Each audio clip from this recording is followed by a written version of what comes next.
Tonight, quote, what in God's name is going on with Gavin Newsom?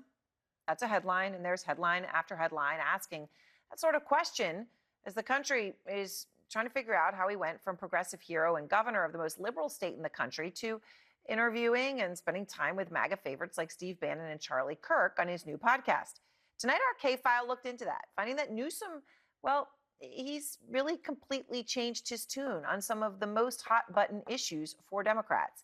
K-File's Andrew Kaczynski joins me now. And Andrew, I mean, just going through some of these, he's got this podcast, and the concept was he wanted to talk to the other side, right? He was going to go into the lion's den. And remember back in the day when he did that debate with DeSantis, right? This is consistent. Yeah.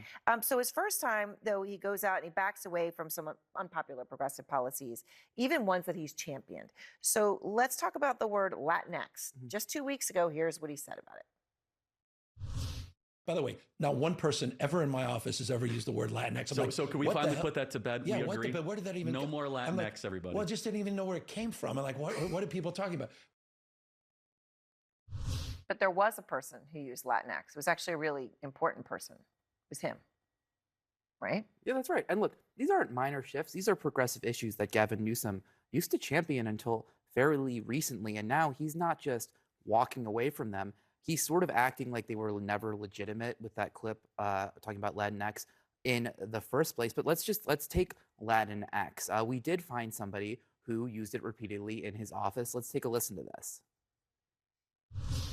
I hope we can really paint a picture in terms of our consciousness of how impactful this has been on the Latinx community. The Latinx and Black communities. You've got politicians that are banning not assault rifles, but the word Latinx. They're not even serious. And look, Aaron, those aren't the only times that we found that he used it. He also used it a lot on social media. Look at a few of these right here. You see there, that is a lot of use of Latinx by him for somebody who said that nobody in his office has ever used that phrase. Right. So that was put upon him. All right. So he's also rewriting history a bit on his stance on transgender issues, which he had a point of view on his podcast, again, just 2 weeks ago. Here's where he is now. It turns out in 2014, years before I was governor, there was a law established the legal principles that allow trans athletes in women's sports. But the issue of fairness is completely legit. It is an issue of fairness, and I think Democrats have lost that. No, he didn't always feel that way. No, that's right. And look, in that statement, he's kind of making it sound like he wasn't involved in this at all. He's like, oh, it was in 2014, years before I was governor. Like, you mean when you were the lieutenant governor? When you actively defended and praised that law? And one of the videos that we found was actually him praising not just the governor at the time, Jerry Brown, but the California state legislature for putting that in place at the time. Take a listen to this.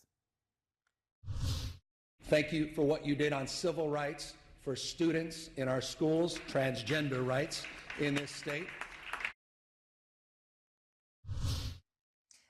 Okay, so then there's that. Then there's transgender issues, right? Transgender policies. The governor referenced your own reporting on Kamala Harris's support for those taxpayer-funded sex change operations for detained migrants, right? Remember here when we had that conversation? Okay. It sifted the presidential campaign, right? That moment here.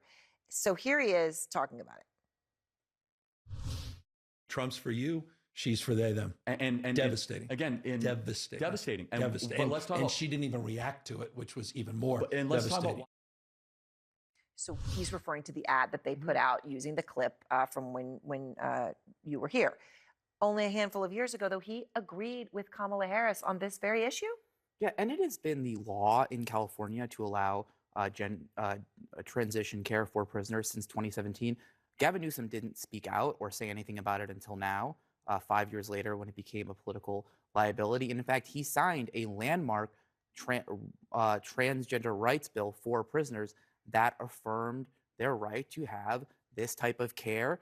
And he approved a state Medicaid expansion that also extended gender-affirming care to undocumented immigrants. So his record on this is really not matching the rhetoric that he was putting out in that podcast. All right, so what's he saying tonight about all this? So we reached out to their spokespeople. They declined to comment on record. They sent us on background comments that said that he's worked to protect transgender youth. They said, quote, Latinx is not a term that is regularly used by the administration, and they did not clarify his comments on transgender prisoners at all, saying only that the governor's comments speak for themselves. All right. Well, I guess they do. Andrew, thank you very much. K-File.